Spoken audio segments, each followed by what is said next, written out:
नमस्ते। आस्था और आहार में आप सभी का स्वागत है।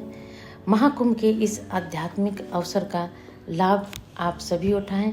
आंतरिक यात्रा और बाह्य मोक्ष की यात्रा अवश्य करें। जब देवताओं और असुरों के बीच समुद्र मंथन हुआ था, तब समुद्र मंथन के दौरान भगवान धन्वंतरी अमृत कुंभ यानी कलश लेकर प्रकट हो गए। देवताओं के संकेत पर इंद्रपुत्र जयंत अमृत से भरा कलश लेकर भागने लग गए और असुर जयंत के पीछे भागने लग गए। अमृत कलश की इस प्राप्ति के लिए देवताओं और असुरों के बीच 12 दिन तक भयंकर युद्ध हुआ। माना जाता है कि देवताओं का एक दिन मनुष्य के 12 वर्षों के बराबर होता है। इस युद्ध के दौरान जिन जिन स्थानों पर कलश से अमृत की बूंदें गिरी थी, वहाँ कुंभ मेला लगता है। अमृत की बूंदें इन 4 जगहों पर गिरी थी: प्रयागराज, हरिद्वार, उज्जैन और नासिक। इन चारों स्थान पर कुंभ मेला का आयोजन हर 12 वर्ष पे किया जाता है। इस वर्ष महाकुंभ प्रयागराज में है, गंगा जमुना सरस्वती के संगम पर। महाकुंभ के स्नान से व्यक्ति के पाप धुल जाते हैं। कुंभ स्नान से मोक्ष की प्राप्ति भी होती है, आध्यात्मिक ज्ञान और मानसिक शांति की भी प्राप्ति होती है।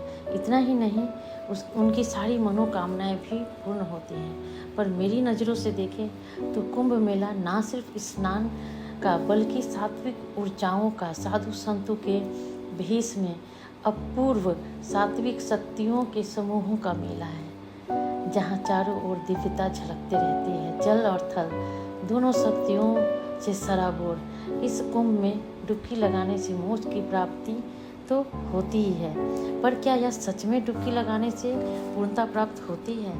यह बहुत ही विचार करने योग्य बात है। क्या सच में कुंभ नहाने से हमारे अंदर कुछ परिवर्तन होता है? हमारे अंदर का परिवर्तन और आत्मिक उन्नति और मोक्ष तो केवल अंदर के कुंभ में डुबकी लगाने से ही होगा।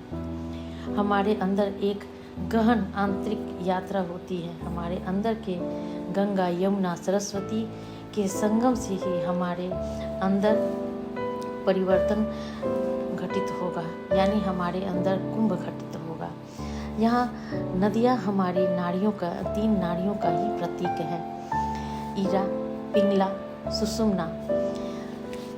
सुषुम्ना जो सरस्वती की तरह गुप्त है। जब इन तीनों नाड़ियों का संगम हमारे सहस्त्रार में होता है, तब कुंभ घटित होता है, महाकुंभ होता है और मोक्ष की प्राप्ति होती है। गंगा और यमुना को जागृत करने पर ही स्वतः ही सरस्वती जागृत हो जाती है और महाकुंभ की यात्रा की ओर निकल पड़ती है, और तभी हमारे अंदर घटित होता है हमारे मोक्ष का प्रयास।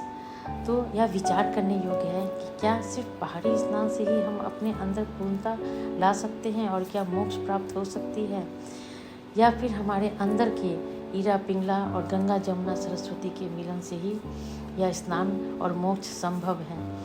कुंभ में ही हजारों लोग कल्पवास भी करते हैं। कल्पवास एक प्रकार से साधना और तपस्या का ही रूप है, जिसमें जातक को 3 रात, 3 महीने या 12 साल या आजीवन किसी भी पवित्र नदी के किनारे तंबू बनाकर रहना होता है या साधना करना होता है। इसे कल्प कहा जाता है। साधक को इस दौरान बेहद संयमित जीवन जीते हैं और अपने पापों का नाश करने के लिए आत्मशुद्धि की साधना करते हैं। इस दौरान वे पवित्र नदी में स्नान करना, किनारे पर उपवास, प्रार्थना और ध्यान में ही लीन रहते हैं। ऐसा कहा जाता है कि एक बार का कल्पवास बिना कुछ खाए पिए 9 साल की तपस्या के समान होता है।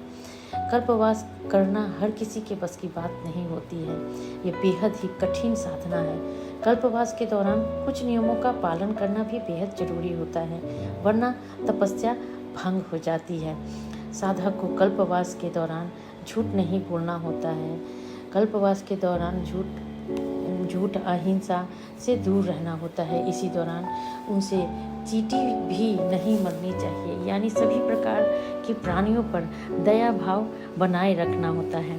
साधक को कल्पवास के पूरा होने तक ब्रह्मचर्य का पालन करना होता है। सभी व्यसनों का त्याग भी करना होता है। ब्रह्म मुहूर्त में उठना, रोजाना 3 बार नदी में स्नान और जप करना होता है। इसके बाद दान करना होगा।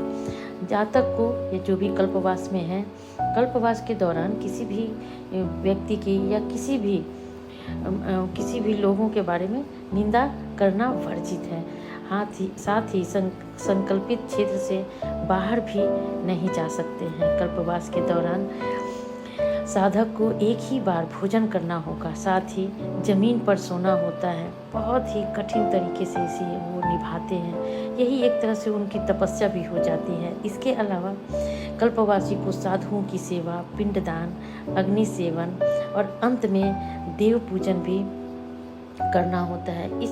इस प्रकार के कल्पवास से बहुत तरह की मनोवांछित फलों को भी प्राप्त किया जाता है। साथ ही आध्यात्मिक और शारीरिक शांति की भी अनुभूति होती है।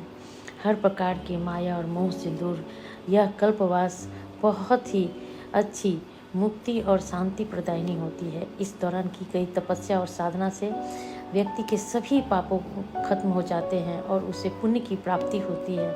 और माना जाता है कि इस समय भगवान कृष्ण की कृपा प्राप्त होती है और हमारे जीवन के सारे दुख समाप्त हो जाते हैं। कल्पवास के दौरान व्यक्ति की आत्मिक सुख तो मिलता ही है और एक प्रकार से मानसिक शारीरिक शुद्धि का भी उपाय हो जाता है, जिससे व्यक्ति अपने जीवन में संतुलन और शांति हासिल करता है। कल्पवास के दौरान बहुत से लोग समाज सेवा, धार्मिक कार्यों में भी शामिल होते हैं। वे आश्रय, भोजन और अन्य जरूरत की सभी चीज़ें लोगों को मुहैया भी कराते हैं, जिससे समाज में एकता और सहयोग की भावना को बल भी मिलता है।